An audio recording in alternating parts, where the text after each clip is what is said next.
first of all, weight selection and reps. Select a weight for each exercise that lets you do about 6 to 10 reps in reasonably strict fashion. As you grow stronger and find that you're able to do more than 10 reps, increase the weight by 10 to 20% or any amount you believe necessary so you're back to about 6 to 10 again. And I say about. Of course, there are going to be those workouts where you misjudge. There may be a workout, for instance, when you're doing curls, and by the 8th rep, you clearly recognize you're not going to fail at 10, but maybe 13. That's fine. The intensity is still high. As long as you go to failure, the intensity is maximum, but the forces are lower. High-intensity, low-force exercise can be very productive. Where you're doubtful or you're reluctant, and I know that one, then go 8 to 12. And as a matter of fact, with leg presses, you can do 10 to 15 for sure. I have several real strong clients who are using the whole weight stack on the Nautilus leg press. They're doing up to 70 reps. That's strong. Not only is it strong, but it's reflective of a tremendously conditioned athlete.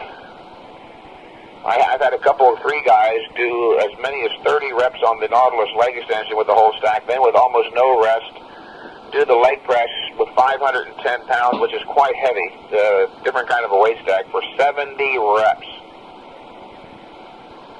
Now perform all of your reps in reasonably strict fashion. Reasonably strict fashion. Don't bounce, jerk, yank, or thrust the weights to get them started or to keep them moving. Lift, hold, and lower under control. Remember, high-intensity training technically is about high-intensity muscular contractions. In other words, the harder that the muscle itself is made to work, the more severe the contraction, the greater the growth stimulation.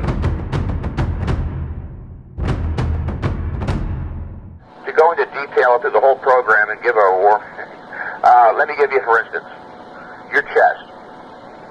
You want to be able to go from your flat bench dumbbell flies to your incline presses already knowing that you're warmed up, ready for the incline press. You want your shoulders and triceps warmed up. Start out, before you do that superset, do 1 set of incline presses with a light to moderate weight for 7 reps. Then go do a set of warm-ups with a light to moderate set of dumbbells for the dumbbell flies. That will prepare you. Do 1 set of close grip palms up pull downs with a light to moderate weight. Now, if you're going to do bent over barbell rows, of course your lower back is involved. You might want to do a light warm up for that one. Now, when you do your shoulders, when you do your dumbbell laterals, the first exercise, that will warm up your entire shoulder girdle sufficiently. You won't have to warm up for your rear delts. After your rear delts, you do 1 set of light to moderate curls. And you won't have to warm up for your triceps because your triceps will be warmed up sufficiently from your shoulder work. Your rear delts involve your triceps to a considerable extent. I would warm up on the leg press first. You want to warm up not just your legs, so your hips and lower back.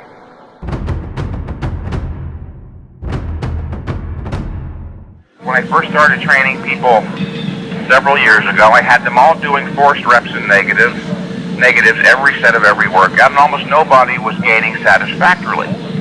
That's when I came to understand much more clearly just how demanding high-intensity training really is. That the body has a strictly limited recovery ability or adaptive capacity. You've got to be very careful. I used to use the analogy that high-intensity heavy-duty exercise is like going out into the intense August sun. I've changed that. It's more like going out into the intense August sun with the sun 5 million miles closer to the Earth. Or even more precise, it's like jumping into a fire. It's a very intense stress. It'll warm you up, but you got to jump right back out.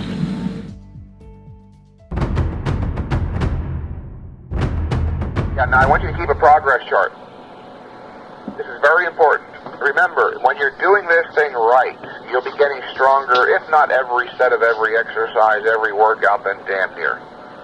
You got to keep an accurate progress chart so that you can monitor your progress and know that you're training properly. In other words, I can't guarantee you 100% that this given training protocol is exactly what you need in terms of volume and frequency. Only if there was a God could he look inside your DNA and say, you've got to train once every 59.5 hours. Any more, any less will compromise your progress. We do know that the theory is universally valid. Every human being requires intense, brief, and infrequent training. What we don't know at the outset for everyone is just how brief or just how infrequent. Okay? Keep a progress chart.